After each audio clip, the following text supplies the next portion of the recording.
Well, welcome everyone. Thank you for coming out tonight. Good evening, I'm Holly McCullough, President of the Friends. Welcome to our second author lecture this fall. We are so pleased to have Renee Rosen here tonight to speak about her most recent book, Let's Call Her Barbie. But first, just a quick few words about the Friends. Founded in 1952, the Friends of the Wellesley Free Libraries has long been a cornerstone of our community's generosity and support for the public library system. We are a dedicated team of volunteers whose mission is to enhance Wellesley's public libraries beyond what the regular town budget allows. The Friends fund museum passes, nearly all the library's children's programs, along with many programs for adults, including lectures, workshops, author visits, concerts, and much more throughout the year. The Friends work tirelessly to collect and sort used book donations, organize book sales, operate the Friends Bookshop inside the main library. Proceeds help ensure that our libraries maintain the excellent reputation and continue to serve our community at the highest level. We welcome your support. Please consider becoming a member or making a donation. We are happy to accept your gently used books. Donations are welcome anytime that the library is open. Shop at our Friends Bookshop located on the first floor behind the information desk, and attend our twice annual book sales. Together, we're building a stronger community, one book at a time. And now to introduce our author and start our program, I'll pass the baton to Friends board member Lori Witt.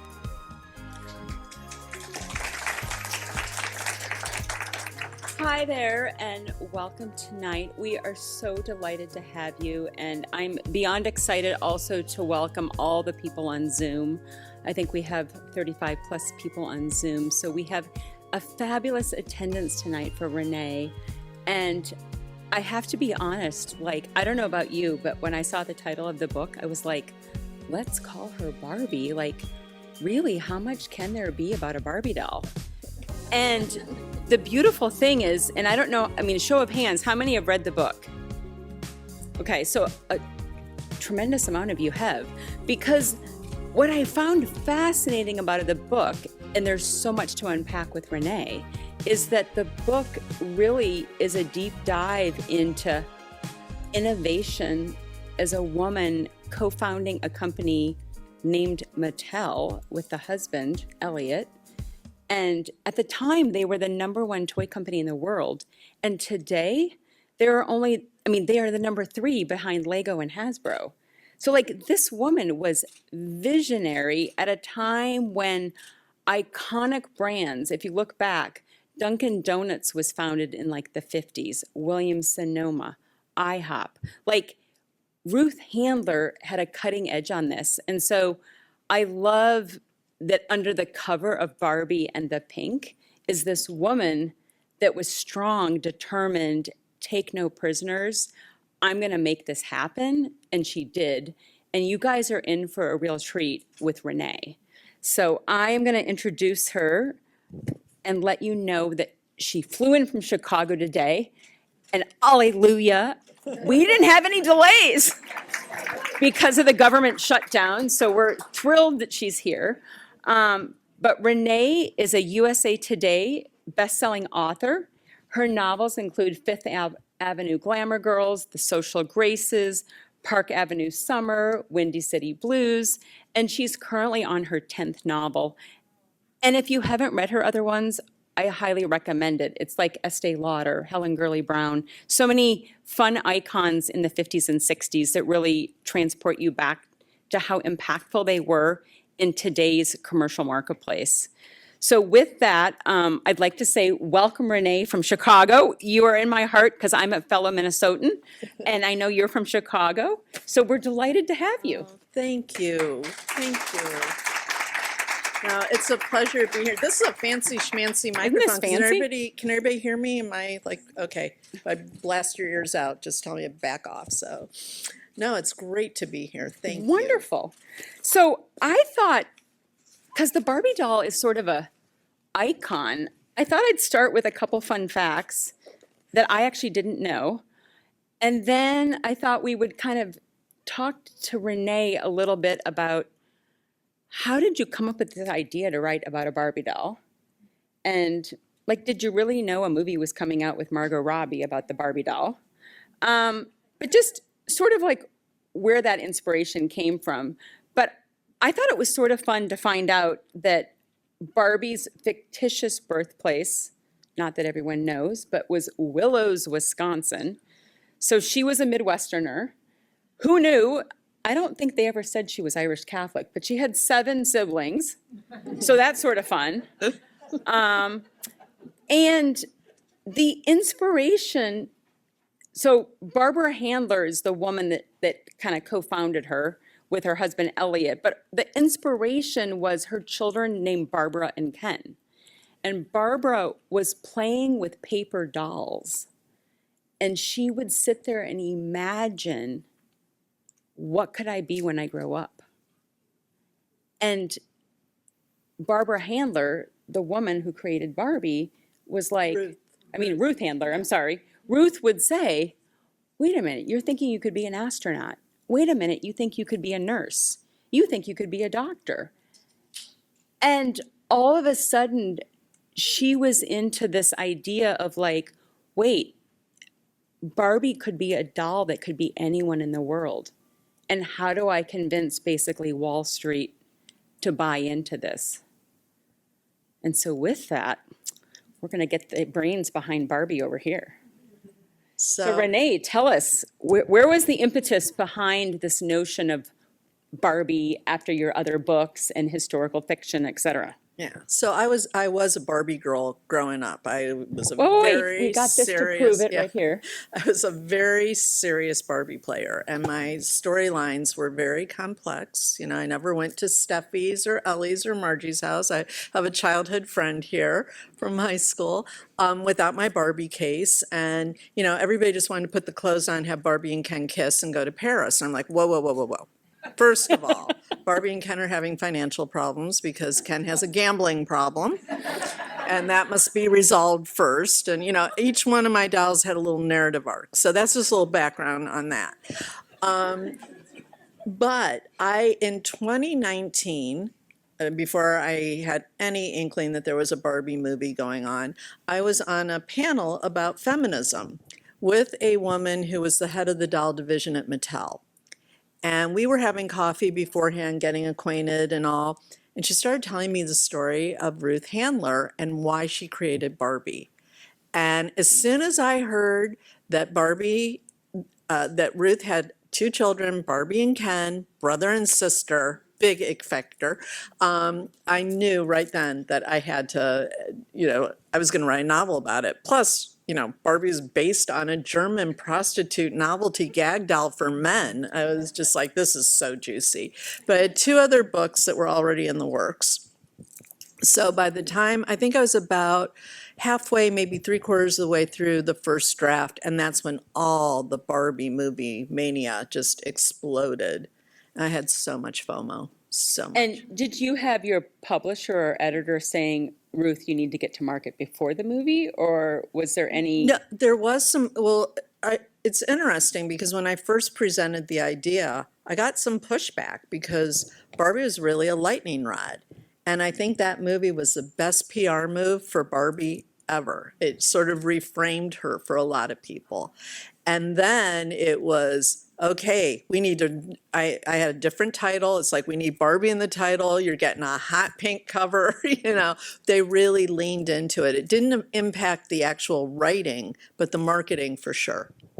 And your book came out, was it 18 months after the movie? It was in January, so the movie It was came out. 23, I think, right? Yeah. Okay. Yeah. Yeah. And then I came out in 2024, January of this year. Okay. Yeah, yeah. So It's a fascinating blur. when you think about this woman, Ruth Handler, who's the co-founder of Mattel. She had this vision, and at the time, we have to like take ourselves backwards, but it was post World War II, and all the talented, in particular men, were working for companies like Raytheon, Bechtel, you know, Lockheed Martin, whatever. And then miraculously, they all got laid off, and they had been like overworked and just like needed a fresh spell. And so whether it was by happenstance or not, they moved to LA. So here's Ruth and her husband Elliot in LA, and they're able to pick up what I call the hot engineers. And so not only are these engineers brilliant, but it's Cornell, it's Dartmouth, it's Harvard, all these Ivy League guys. And one of them is Jack Ryan, who you might know in the book. And he is everything and more. And so, like, tell me about Jack, because Jack has an affair like every night. I mean, like, he can't keep his pants on. So what is going on with Jack? Jack Ryan was such a fun character to work with. And he's real. Like, he really such a worked for hot them. mess. Like, one thing people have told me when they get to the end of the book, they're surprised by how much of this is real. Like, fact is stranger than fiction. So a little bit about Jack Ryan. He was severely dyslexic. He goes to Yale and graduates without having been able to read a book or a paper. He found workarounds for all of that. He gets out of school. He goes to work for Raytheon. He's making Sparrow and Hawk missiles for the U.S. Pentagon. And then post-World War II, all that, work dried up. He had to reinvent himself and becomes a toy maker at Mattel. Now, Jack stands 5'5". He's 5'8" in his 3-inch elevator lifts. And I encourage you to Google him. He was the heartthrob of Mattel. The women just went gaga for him.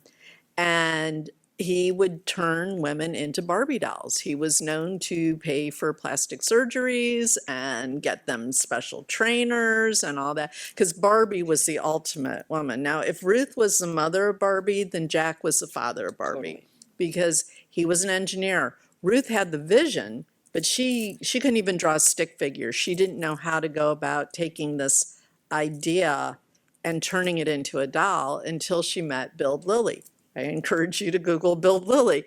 Bild Lilly was the German prostitute novelty doll. She started out as a comic strip character, and she was sold in cigar shops. She was never intended for little girls. And Ruth saw that and said, aha, this is what I'm talking about. And of course, everyone, including her husband Elliot, said, you're insane. You can't give a girl a doll with breasts to play with. That's indecent. It's never going to happen.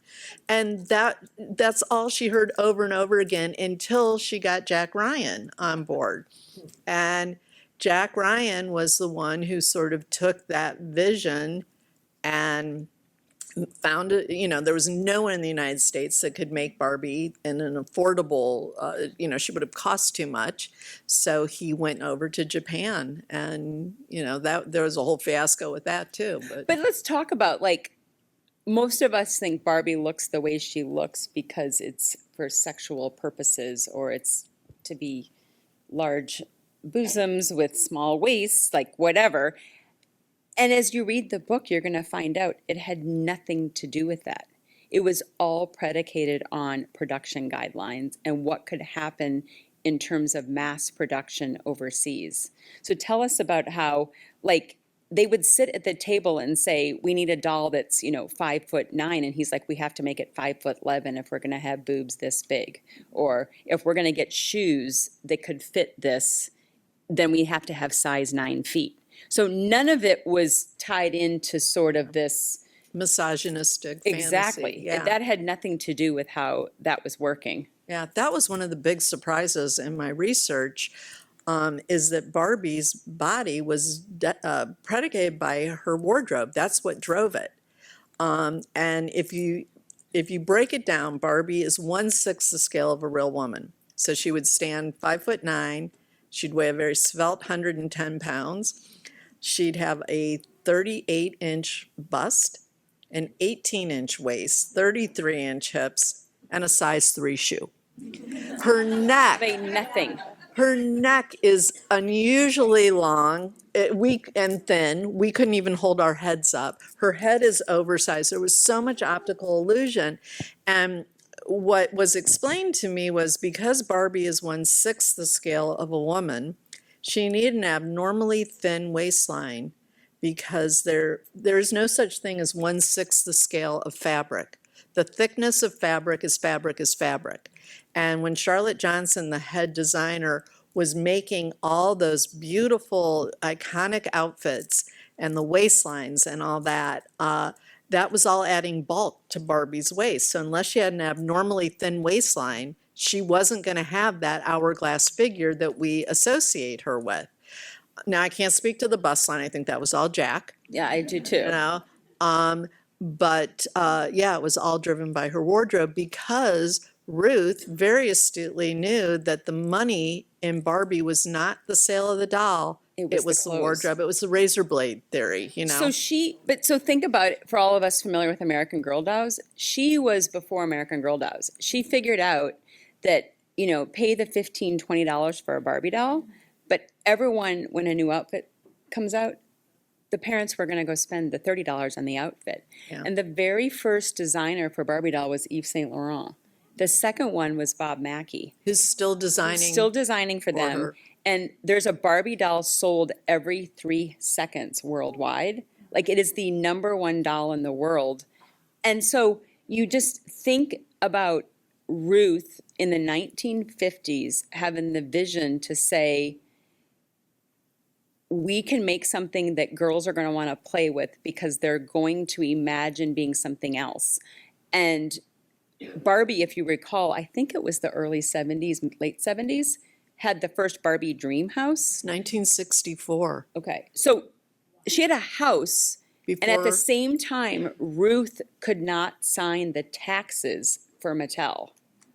She couldn't because- even sign so, like, payroll. She was so progressive in pushing women into having a house or having their own identity. And yet, I think a lot of us think of it as a sexy identity. But if you get underneath it, there was a lot more to, when John Glenn landed on the moon in '68, Barbie was right there with the astronaut outfit. Yeah, like, she people landed just- first. Yeah, exactly.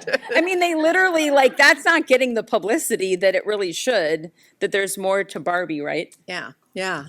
And, we got to tell the other side of it too, because there were some missteps. Yes, 100%. In 1965, they introduced this Barbie slumber party ensemble, and it was this sweet little pajama set with a bathrobe, and it came with some accessories, a bath scale that was set at 110 pounds, and a little booklet. And the front of it said how to lose weight, and on the back it said don't eat. Now, that same year, Ken got his own pajama set. And you know what he got for accessories? A sweet roll and milk. So, and the women's organization definitely Yes, took note of on to this. that. Yep. You know, So it's not without fraud. No, Right. I mean, and Ruth definitely has had some ups and downs, and she clearly, realized early on that 50% of the toys each year in the toy market at the time were new each year. So she was pushing the envelope in the late 50s, 60s in the toy industry. But as she got further along into it, it got much more competitive, much more difficult.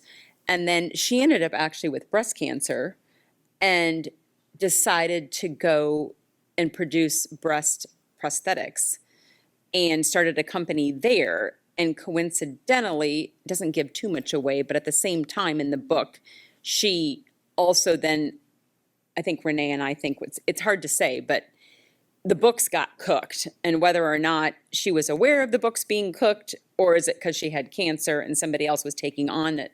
But she really, I feel like, did a job of just driving an industry and being compassionate, and like a lot of us has ups and downs. And so I'm just curious, when did you start thinking about writing about Barbie? Was this after it was 2019. 2019? I Okay. had these two and you were other at that books. conference. I was at the conference, Okay. and I just knew I was going to write that book. Now, I had to get my agent and my editor on board.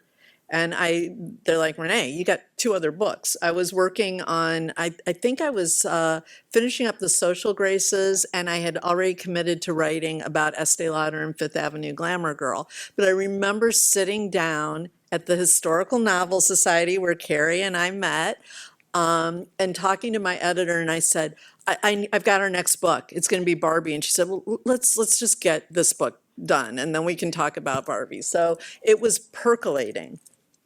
No, that's fabulous. And when you started it, tell us a little bit about your writing process. Are you Does it sort of like you mess. sit down at night and you write and then you come back to it? Is it like on a computer or is it more longhand? Like, what's the process there? So my process is a mess.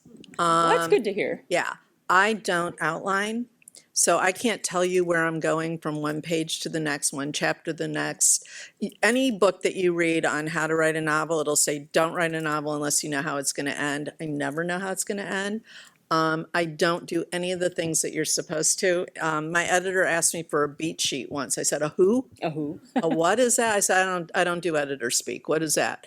And so what I do is I write every morning. I write every day. It's just and it's just what I love to do. I get up, I make my coffee, and I go sit down and I start working. I do write in a software program called Scrivener, if anybody is familiar. It's just a great way, especially for historical, where you have so much research. You can keep it all in one place, can move things around very easily. If anybody wants to dabble in it, it's not at all intuitive, so you have to do the tutorials. But what I do is I just start. Finding the starting point for a novel is like the starting point on a roll of cellophane tape. You go round and round until something catches. So I have been known to write 100 pages and toss it, 150 pages, sometimes a whole book and toss it, because I'm just starting at the wrong place or the wrong point of view character. So it takes a while for me to find my way. But then what happens, whether I'm writing about real people or fictional characters, as soon as I breathe enough life into them on the page, then they completely take over and they start telling me their story. And I have no control over them. And when I do try to control them, I write myself into a 20,000 word corner, which is a nightmare to get out of and untangle. Carrie. So like in this book, we've got Ruth, we've got her husband Elliot, you've got Charlotte, but you've got, some real true people that are working in the working place. Yeah. And I think you develop their characters really well. But are there characters in there that maybe provide spice that may not have been in the actual dynamic of launching the company? I do have a fictional character named Stevie, and I used her strategically for a few things, but I didn't know that. Well, it's all stuff that I realize and then go back in later drafts and fix. But Stevie was a young fashion designer who goes to design school. She wants to be a fashion designer. She does not want to design clothes for a doll. And it seems like a consolation prize. This is the only job she can get, is designing toys for a toy company. So I wanted to show her perspective of Mattel from an employee standpoint of view, because it was very different if you worked there than if you were in management. So I wanted to be able to describe that culture because it was a fun place. People were having squirt gun fights at their desk, and they were always making orgies with all the Barbie dolls, I don't even feel like There was a worked. lot of canoodling going on at Mattel, a lot of canoodling. So I did that. I also wanted to be able to bring in the women's movement Yes. through Stevie. And lastly, I wanted to show the impact that Jack had on these women. And, Ruth was certainly not going to fall for him. Charlotte had his number. But a young girl, who's very impressionable, and, this guy he's her boss. He's people treated him like a creative He's like a god. king. No, I mean, Jack, if you haven't read the book, I mean, he had this house like in Bel Air that might have been like 18 bedrooms, 18 bath, and threw parties with like Zsa Zsa Gabor. And I mean, He ends up marrying Zsa Zsa at I mean, one all point. the famous royalty of like the 60s. I guess it's not royalty in America, but, famous, like he was it. And Yeah. everybody that worked at Mattel was like, we need to be friends with Jack. Yeah, his parties had like a Gatsby-like quality to them because he didn't know half the people that were at his parties, and and he would throw like 20 parties a month. And And he he was married, but Yeah, he just yeah, did this on the his- side. yeah. His wife, like, they sort had of, an understanding. they had an understanding. Yes, he did charge at the door.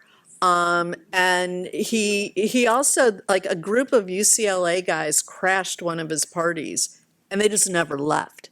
And he said, okay, you can stay here, but you're going to work my parties. You're going to valet the cars. So You're he going put 'em to all to serve the work. drinks. You're going to, but his parties became just infamous. Yep. And they that's rivaled true. Hugh Hefner's, Yep. at the Playboy Mansion. They went till dawn. Ruth did not appreciate that, did not think it was a good reflection on Barbie, who had enough issues with being too sexual. And, here Jack is having these, sex and drug and alcohol parties, went till dawn. But I mean, I will say, for all of that, he also took care of the women, whether I'm not saying abused them or used them or was fond of them, but to your point, if they were ill, he was paying the doctor bills. If they needed plastic surgery, he had you signed up and he paid the bills. If you needed transportation to go take care of your parents because they were ill, he had you on the next flight. Like he was kind of this weird it was sex a weird object mix. / father. Yeah, he that was in objectified Mattel. women, and yet he loved women. He loved smart women. He was really drawn. Like, his secretary in the book was not all that bright, and she loved him and turned herself into a Barbie doll for him, basically. And it's like, it was, Ginger, it ain't going to happen. She just didn't challenge him enough. Someone like Stevie, who was very sharp, very smart, strong, that's what he appreciated and celebrated in women. So it was a weird dichotomy of. And I think, the way I look at this, though, like a company like this may not potentially have succeeded if it was like today's time period, right? It's like they had so many forces going on coming out of World War II where, women, other than working for the war, weren't really working. And then people were sort of suppressed or depressed or whatever. And it's like the war is over. We have a victory. We need to move on to something else. And it's like the world just sort of, we get into like the John F. Kennedy becoming the president and this Camelot era. And there was this idea of fashion and freedom and be who you want to be. And I think And prosperity, and Ruth, I mean, this wasn't her husband Elliot's vision, this was Ruth's vision. She saw this idea that if I can create a doll that is more than just the doll, it's a doll that's going to represent this imagination for young women to be whatever they want to be. And she was so far ahead of Gloria Steinem and any of those people. It's remarkable. And to think that Mattel is still where it is today. Yeah, and Mattel, so they were so ahead of the game. They hired you based on your skill set. They didn't care what color you were. They didn't care what religion you were. They didn't care where you came from. If you could do the job and do it well, you were there. And they had somebody from the New York Times went and did a tour of Mattel. This was back in the 50s. And they said that it's like the United Nations here. It was just that they really were so open-minded about people's skills and seeing people for who they were. And also, to your point, post World War II, when all those soldiers came back home, everybody got busy making babies. So we have the baby boomers. And Ruth noticed a huge gap in the toy industry. She noticed that for boys, her son, he had toy soldiers, toy trucks, he could play cowboys and Indians, he could get all that. What did her daughter have? Baby dolls. Yep. Or paper dolls, which were as much fun to play with as a stick. So, No, it's true. So she saw that there was a need, that there were no toys that could inspire a young girl to know that there's more for you. Not that there's anything wrong with motherhood, but as we know, there's more to being a woman than raising children. And she really wanted to empower children, that you could do and be anything. So if you look at like this book and what Ruth maybe was thinking as she founded this company, what do you take away as sort of a message she's trying to send to those of us that are reading it in terms of women maybe and workforce, or just like where do you think she was going with developing this? Well, I think, Barbie was definitely about empowerment, but I think even more so than that was her determination. She had this vision. She was not a doll lover. She didn't play with dolls growing up, Right. but she saw a need out there. She was a businesswoman. She saw that there was a need. She knew that she could fulfill that. And she just refused to take no for an answer. And she was also a gambler. She had a high tolerance for risk. Huge, very high tolerance. Like this is just an interesting aside that back in the 50s, there was only 2 weeks that anyone advertised toys, and that was 2 weeks before Christmas. There was no other advertising, and the Mickey Mouse Club was just getting going. And they came to Mattel and they said, we're going to give you a 52-week exclusive slot on the Mickey Mouse Club show for all your toys. And they had this toy called the burp gun that was, and that was, I guess, a suitable machine gun that was suitable to give to little boys back then. But they wanted $500,000 for this, which was enough to just make Mattel buckle. If it didn't work, they were out of business. And Elliot her husband was not a risk taker, and he's up, he can't sleep. He's so nervous about this. And Ruth said, nope, we're going to put it all on red. We're doing it. And that started this whole thing of, you could advertise toys all year round. And that started with Mattel. I'm sorry, someone have a question? You can ask it if you want. Why was she a risk taker? She came from a family of gamblers. Her father was a gambler. She was a tough cookie. They called her ruthless for a reason. Wasn't she one of like 6 kids? And She was one the of baby, 8 kids. 8 kids, And like a her- baby, and just like she couldn't get food at the table unless she was like. Well, and her mother also gave her away. Yep. Her mother was just tired. She had 8 kids. And by the time Ruth came along, she gave Ruth to her older sister, Sarah, and said, here, you take raise her. her. You raise her. Yeah. So that, and Ruth knew that it was never like, oh, we're going to grandma's house. We're going to your mom's house, but you don't have a room there. Your siblings do, but you don't. And even though Ruth sort of brushed that off, like, oh, I had a fine relationship with But my... that gave her like the chutzpah and the Yeah. tenacity to push But forward. that drove Ruth that she was, she was going to make herself so instrumental, so vital that she could never be given away, that no one could ever just step over her. I mean, I will say she did have support of, although she drove the initiative and was like the face on Wall Street, she did have Elliot, who she met at a dance, like a crazy situation in Brooklyn, like some, random prom dance type thing from 2 different towns. So she has this husband who is very supportive, but not quite as vocal, but he is instrumental in all their success. But I will emphasize, she did it, but I won't say she did it alone. She had Elliot, and of course they had Barbara and Ken, so Barbie and Ken, in the house. And while the doll's named Barbie, and obviously Ken's named Ken, I mean, I can say that the Ken situation wasn't as favorable for the son. He wasn't so fond of having a doll named after him. And that was in the book, it's a challenging discussion of having a doll named after your son type of thing. Yeah. So, there are some real life stories within the book, right? Yeah, yeah. And what's interesting? So Elliot was very mild-mannered. He was the talent, the artistic talent, because he was an artist. But he was very happy to be in the shadows of Ruth. He was secure enough in himself that she could be as bold and as out there as she wanted, and he was going to support her. It was the same thing for Estee Lauder. Yes. Estee Lauder's husband, Joseph Lauder, was very, not as ambitious. Ruth and Estee had enough drive for 10 men.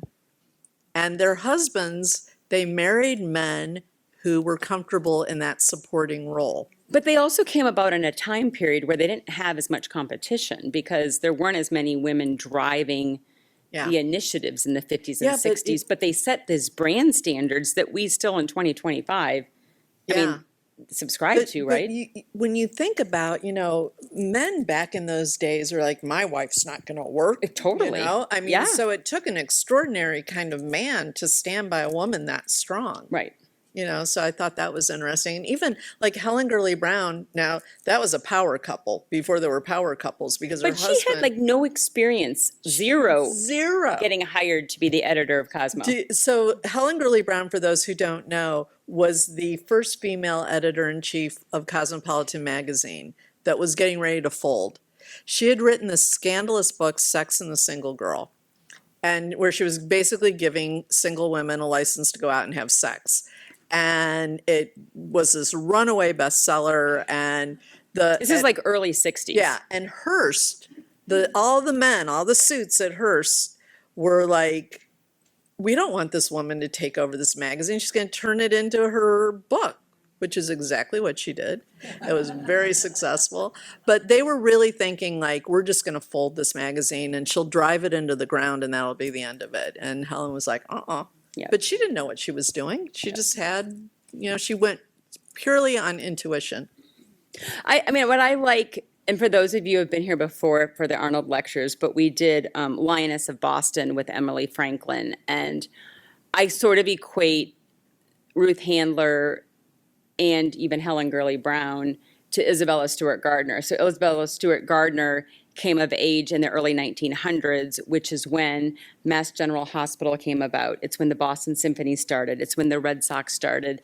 And here she was, a woman who is able to connect with an art dealer from Harvard to introduce her into people like Pissarro, Picasso, Degas, and really become this renegade, prominent woman in Boston. These women were able to do the same thing post-World War II in the cosmetic industry and in the toy industry.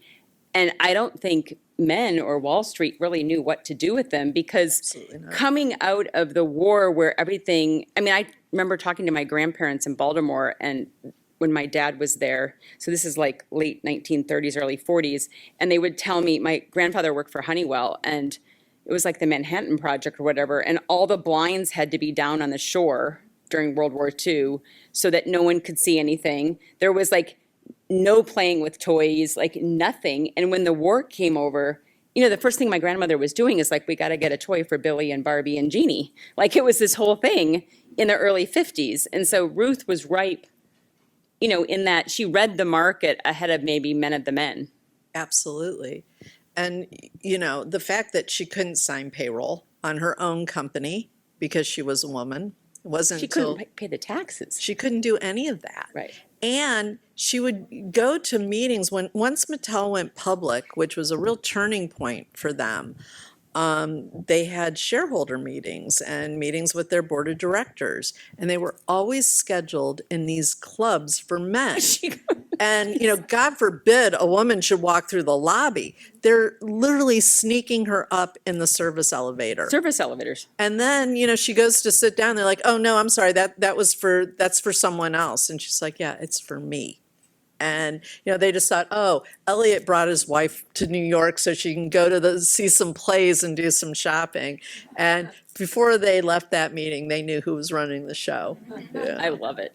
Yeah. So just a couple more questions for you, and then we're going to open up to the audience. But was there an aha when you were researching? Was there anything you're like, gosh, she's got this all together, or, oh, what a struggle. She really had to fight through something. Well, she had, on one hand, she's running this company, but it's at the detriment of her family. Yeah. There was no, we were talking earlier, I think Nancy and I were talking, there was no role model for how to be a career woman and a mother. And you have to also take into consideration that Ruth didn't have a role model and a mother. Her sister raised her, but her sister also worked. So Ruth's daughter, Barbara, especially resented the fact that her mother wasn't home when she got home from school, like her girlfriend's mothers. She thought her mother was very crass, which she was, but she wasn't like her friends' mothers, and she resented the fact that her mother went to work every day. She could not appreciate what her mother had created until much, much later. Absolutely. Crazy. Yeah. So let's throw it out here. We've had a good little introspective into some of the research, but yeah, back there, go ahead. I'm interested in how you went about your research for the project, and then more specifically, was Ginger a real person? And what I know Sarah passed away, but did she have a family? So I'll take it first with Sarah, Ruth's sister, could not have children. So Ruth was her baby. She loved Ruth, and Ruth loved Sarah. You would add, what was the? Oh, Ginger. Okay, so Ginger is Jack's secretary. And Ginger was based on one of Jack's real secretaries, whom he later did marry and had a very tragic demise because she just only wanted to please Jack.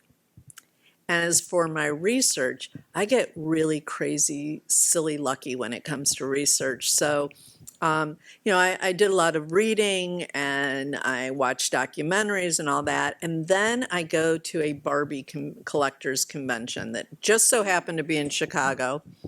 I didn't know at the time that these things, the day they open, there's a wait list for the wait list for the wait list. It's almost impossible. You're nodding, so you know. It's almost impossible to get into these things. And like a month before, I'm just like, yeah, I'm going to go to this Barbie thing. And I got in. And the first day, I had no idea there was so much Barbie accoutrement out there. There's Barbie earrings and Barbie dresses and Barbie purses, and all these people are walking around with Barbie dolls that look like them. And I come home the first day and I say, these people are a bunch of loons. I'm not going to get anything out of this. And, and then I found out I happened to have been reading at the time a book called Dressing Barbie by Carol Spencer, who was one of the original Barbie designers. Well, at 90 years old, Carol Spencer was at that convention, and I was able to meet her. I took her out for lunch. She does like her martinis. And she told me about the culture inside Mattel, what it was like working with Ruth, with Jack, with Charlotte, with Elliot. She told me they were out by the airport, and there were no restaurants there, so they had a cafeteria. And they only served Mexican food every day. Everybody had heartburn. Everybody had Rolaids at their desk. And then Elliot would put on classical music in the morning. And then as soon as lunch was over, he put on the marching music. Marching music because he thought that would ward off the afternoon slump. So people are at their, on Wisconsin, and all that came from Carol. She told me about the his and her Rolls Royces and all of that. But I did ask Carol, I said, Carol, what was it about Jack Ryan? You got to tell me, I just don't get it. And 90 years old, she looked at me and she went, Jack. And as for all those loons walking around, I became one. So this is my mini me. So. And I will add, just in the research I did before meeting meeting Renee and bringing this book here and bringing Renee here, I did discover, of all things, that a bunch of the Barbie research actually resides at the Schlesinger Library at the Radcliffe/Harvard something or other extension. Yes. Which I haven't been over to see, but it's actually, there's quite a bit here in Boston. And then They have I all even of Ruth's discovered, papers. well, and then I even discovered that the Four Seasons at One Dalton now has an actual Barbie room that you can rent for the night, like as a suite, and have the experience. So there's more Barbie lore in Boston than I even was aware of. Wow. Oh, and also I should point out that these Barbie influencers and major collectors that I met and interviewed, I list them in the back of the book. If you just want an escape from the news because the world is on fire right now, just go watch their feeds. You know, I guarantee you it will put a smile on your face. Grandma Gets Real makes Barbie-size ice cubes. She has a working kitchen. Dolls on the Brain he's very sort of snarky. He's a photographer also, and he did the photographs. The back of the book has photos of these iconic Barbie outfits. So he did that, but they will really just give you a nice, much needed break from the world. The real world. Yeah. What other questions do we have out there? Go ahead. Yes, you're good. What Ruth do at the company? So, and what was the push-pull of sexism, whatever, what was her role at the company? Was she in charge of Everything. Everything. she had everyone underneath? She was the president. She had various titles, but she kept such a tight rein on the sales, on the marketing, on, particularly the doll division. Like Jack and Elliot created Hot Wheels, which was another really popular toy, but Ruth literally, it was like, she was like an octopus with the hands and everything, nothing, which is what makes it sort of interesting at the end when the indictments came down. Well, and also I will say, like, to the detriment of that, she was really, as much as she philosophically wanted to be the mother to Barbara and Ken, she was very absent. Yeah. And missed so many aspects of their upbringing. And so there's a bit in the book on that. And if you go in a deeper dive, you see some of that fallout. But she just, I don't know, she was just driven long before maybe women were driven to be this CEO of a Fortune 500 company. And I mean, she saw global capacity. She saw like data Everything. analytics before analytics were even there. She was keeping track of what was happening with the numbers at the toy fairs. Yeah, and she worked with the ad agency. She did all the marketing. She, did focus groups before we had focus groups. So she just had a real sense for business and what would work and what wouldn't. She gave us that. Oh, Tremendous. everybody, I'm telling you, they called her ruthless. They may not have liked her, but they sure as hell respected her. And did the shareholders, because the stock went through the roof. Yeah. Go ahead. Thank you so much for this. I thoroughly enjoyed. Oh, I'm sorry. No, you're good. Go ahead. And then we'll talk in the lady in the. How do they keep this going? And this age of 2-minute attention span, how have they kept this mystique going over the years without who's taking over? Oh, in terms of Barbie is just evergreen, and she's gone through peaks and valleys and all that, but there's an entire team of Barbie designers now. The doll division is enormous.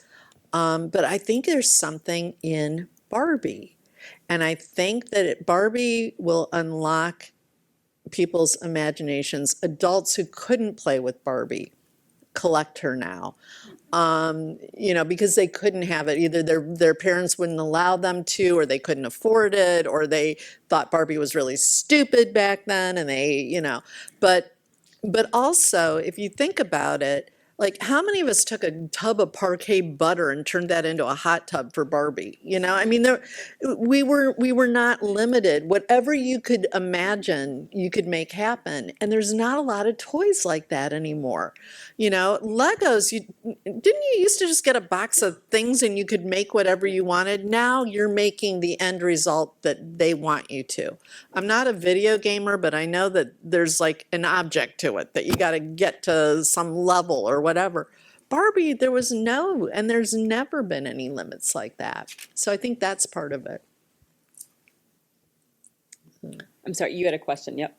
Yes, thank you for this. It's been really wonderful.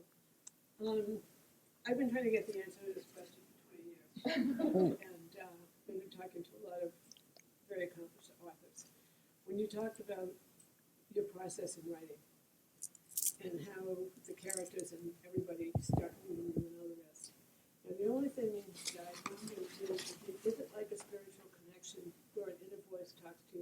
Mm. And is it like, you know, they all, I've absolutely had authors tell me that it's like some people were having a party and they found themselves getting up one day and making the tea, you know? And so I'm curious to know if you could explain that phenomenon. I can't explain it, and it does sound a little like, you know, full of hooey or whatever, but there is, I believe that the subconscious mind has a lot to do with creativity.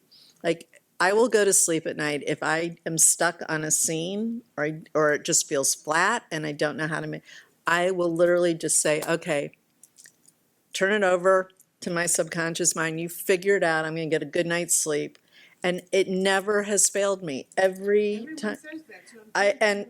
And I don't know how it works, but, and I won't maybe have it first thing in the morning, but at some point it unlocks. Or if I'm stuck, all I have to do is get in the shower and the ideas come. I don't know why that is. Or just disengaging, doing something different than sitting, you know, I'm typing away and it's flat and it's not working. I will get up, walk away, and then it's there. So I think Carrie and I were talking about this earlier, trusting our process. You know, every writer has their own way of doing it, and there's nothing is right or wrong. It's just what works. But to me, that's the joy of writing, is that whether you call it a spiritual side or whatever, but it's connecting the dots, and I'm constantly being surprised by what shows up on the page. And I'll go back and I'm like, did I write that? No, I couldn't have written that. What about the characters? Do they They each talk. Do they each do that too? Oh, they take over. They talk to me. I mean, it's a good thing I've found a productive outlet for this, because I'd probably, you know, be insane otherwise. You know, like John will, like, he's like constantly, that's all spinning around in your head. And I'm like, ooh, you know, it's busy up there. Very busy up there. So I like to always ask authors when I interview them, like, if the movie was optioned, who would play these roles? And of course, we didn't know, but Barbie was coming out with Margot Robbie. But like, if you were to say who would play, you know, Ruth or Elliot, or in particular Jack, Yeah. like, So- what would you say? So I think Jack Black could actually do Jack Ryan, you know? I mean, if you think about him in, what was the movie with The Holiday? Was that Oh it? yeah, You know, he had a little, Diaz and yeah, then, yeah. he had a little something going on, you know? I mean, we'd have to clean him up a little bit and, you know, all that. But, and other than that, I am terrible with this, because I never know who anybody is, Yeah. you know? That's because we're dating ourselves. Yeah, I mean, I can go back to a lot of people that aren't around anymore, Right. but, you know. Okay, excellent. So. So how about coffee or tea? Are you like one or the other when you're writing? I'm a big coffee. I'm a coffee, yeah, And do you write, are you morning or night? morning, unless I'm on like a crazy intense deadline. And do you go just unlimited, or do you set a time period? No, I go until I'm emptied out. Okay. And then I have to go do something else, and then I fill up again, and then it's a, And then how is it, so do you do this for a period of time and then you send it to the editor? Or does the editor get piece by piece? no. She would love to get some pieces, and I'm like, Okay. no. So she's hounding you? No. Okay. We have a great, very collaborative relationship. And when she asked me about this beat sheet for Barbie, for example, and I said, what is that? And she said, you know, it's each chapter, what the emotional stakes are. And I said, oh, that sounds like a really good idea. Let me We'll work on this. let me reverse engineer it for you. So I did it, and I said, that was super helpful. And I said, do you think we could do this before I start my next book? Like, that might be really helpful. And so she remembered that. And for the book that I'm working on now, we literally tried to do this for like months. And finally I said, you know what? I just need to start writing. Let me just see what happens. And I called her like 2 days later. I said, we're off to the races. I'm like 5,000 words in, and I'm finding because I work all that stuff out on the page. So I told her, I said, and I'm bringing this one in lean and mean. And I said, but I'm not ready to share it. So it's actually due December 1st. That's awesome. And thankfully I can write in airports because I've been doing a lot of writing in airports lately, but, Amazing. yeah. Well, gosh, well, we love your work, and I'm thrilled that you've had 9 fantastic books. I highly encourage you all to open them up because it's a little trip down the 50s and 60s and 70s with some great icons that have shaped what I want to say business in 2025 or America. These are women, a lot of them, whether it's the Astors, the Vanderbilts, Estee Lauder, Helen Gurley Brown, and Barbie, that really have influenced a lot of how things are done today in marketing and advertising. And I think you all would get a great read out of it. So we are thrilled to have had you here tonight. Thank you so much. Thank you all for supporting the Arnold Lecture. And we do hope you come to the next one. And of course, come support our book sales and our book donation days. And Renee is here if you would like to have any personalization in your book.